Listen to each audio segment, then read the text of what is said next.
सांस्कृतिक दहशतवाद हा जो शब्द त्या निमित्ताने वापरला गेलेला आहे.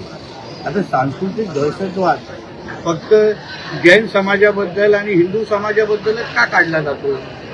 आता गेल्याच महिन्यामध्ये बकरी ईदचं सण झालं तेव्हा रस्त्यावर किती आपण दोन दोन अशा मोठ्या मोठ्या भांडीवरती त्यांना दिसलेल्या आहेत.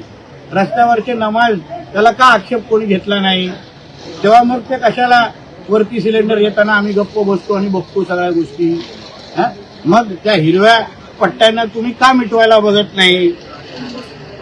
आणि जे काय आज मी मनसेना आणि उदवाटाच्या लोकांची प्रतिक्रिया ऐकली, कधी हे लोकांना बहरामपाडा आणि नळ बाजार आणि मुंब्रामध्ये आंदोलन करताना आम्ही तर बघितलेलं नाही. भोंग्याच्या आंदोलनामध्ये भोंगे बंद करण्याचं काम हे महायुतीच्या सरकारने केलेलं आहे. जेव्हा आम्ही सत्तेत आलो, हिंदुत्वादी विचाराचं जेव्हा सरकार आलं, आमचे किरीट सोमयाजी आम्ही सगळे एकत्र आलो, लोकांनी हिंदुत्वादी विचाराचं सरकार निवडलं म्हणून भोंगे बंद झालेले आहेत. कोणाच्या आंदोलनामुळे बंद झालेले नाहीत.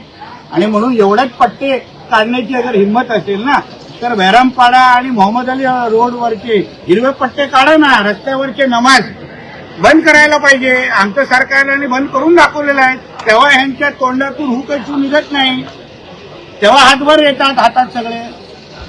आणि म्हणून फक्त हिंदूंच्या विरोधात वारंवार अगर कोण आवाज उचलत असेल ना तर मग काही गोष्टी मग सरकार म्हणून त्याची नोंद घ्यायला लागेल. आता बैठक घेतली खासदारांची आणि त्यामध्ये शेतकऱ्यांचे जे प्रश्न आहेत कोणी बैठक घेतली? उद्धव ठाकरेंनी आपल्या खासदारांची बैठक त्यांचे म्हणतात महागाईच्या विरोधात तुम्ही आवाज उठवा आणि सरकारला प्रश्न विचारा. काही खासदार मला असं वाटतं की त्यांनी मोजके 3च खासदार त्यांच्यासमोर होते.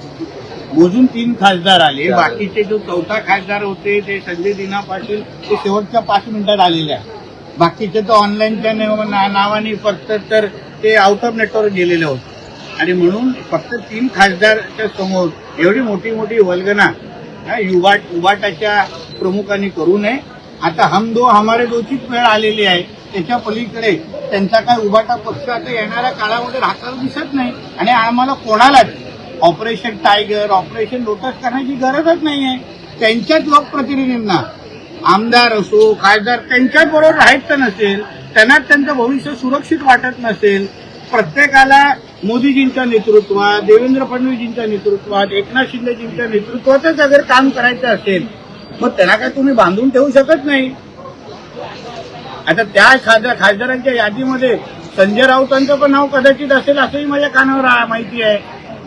हेलो फ्रेंड्स, मैं हूं समीर। आप देख रहे हैं समाज खबरें हिंदी टीवी न्यूज़। जैसे कि आप जानते हैं कि ये न्यूज़ एजेंसी हमारे साथ कई चैनल्स के लोग जुड़े हुए हैं जो अलग अलग तरह की खबर चलाते हैं और हमारे चैनल के साथ कई सौ पत्रकार भी जुड़े हुए हैं जो हर जगह से पत्रकारिता करते हैं। हम जनता से भी आह्वान करेंगे कि अगर उनके एरिया में कुछ भी गतिविधियां होती हैं या इलीगल कुछ उनके साथ होता है तो उस तरह की वीडियो बना के हमें दे सकते हैं, हम चलाएंगे हमारे चैनल पर। और हमारे साथ हम आपको बता दें कि कई एडवोकेट्स भी जुड़े हुए हैं जो आपकी समस्याओं को लेकर आपका निवारण करेंगे, आपकी समस्याओं को लीगल तरीके से सॉल्व भी करने की कोशिश करेंगे।